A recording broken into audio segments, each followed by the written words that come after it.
Well, this is JC, as you can plainly see. I'm sort of a poet-like, and I write poetry and I write songs, and I write short stories, one thing and another. Well, for about 19 years, my wife Donna Lee and I had a dog that owned us for almost 19 years.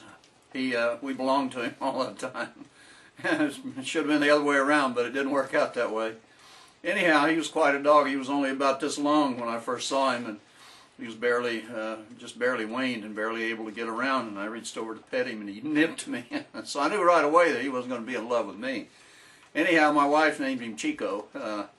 I came home from work driving the truck, and I said, "Oh, what are you doing to that stinking mouse here?" And she said, "That's not a mouse, that's a dog." And I said, "Well, honey, we don't need a dog. We can't have it." She said, "Well, I can't take it back now. It's too late. Just wait till tomorrow, and I'll take him back when you go to work." Yeah, okay. Well, I know somebody's heard that one before. Anyhow, when I came back, the dog had gotten big enough to growl a little, and so he growled hello, and we wound up keeping the dog.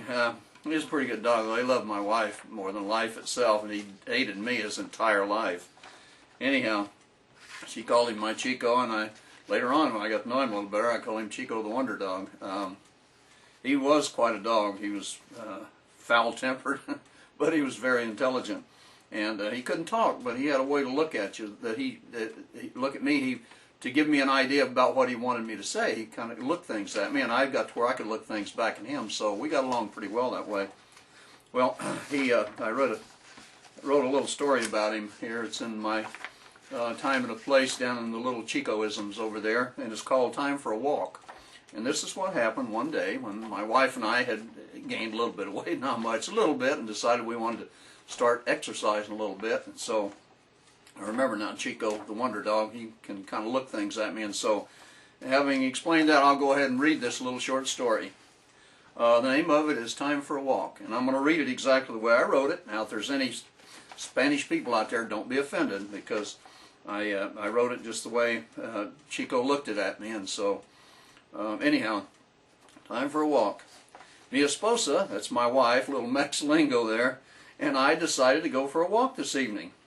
We had put on a lib or two, that's a pound a piece, and are attempting to eat a few pounds less of food per person per day and get a little more exercise in the hopes we might shed a pound or two each. Well, they, whoever they are, say that if we exercise moderately, we might be a bit more successful in losing the weight we wish to lose. Now, when I first heard of this exercising, I must say I wasn't too excited about it. I questioned as to whether or not exercise would be any help. All it's ever done for me in the past is make me tired and sore. Well, anyhow, as a matter of fact, I seem to recall the doctor who replaced my left hip and my left shoulder saying that too much exercise might make my new joints wear out sooner. And I don't mind saying that I've been very careful to not wear out my new joints sooner than is expected, 30 or 40 years maybe, by exerting myself too much, or hardly at all.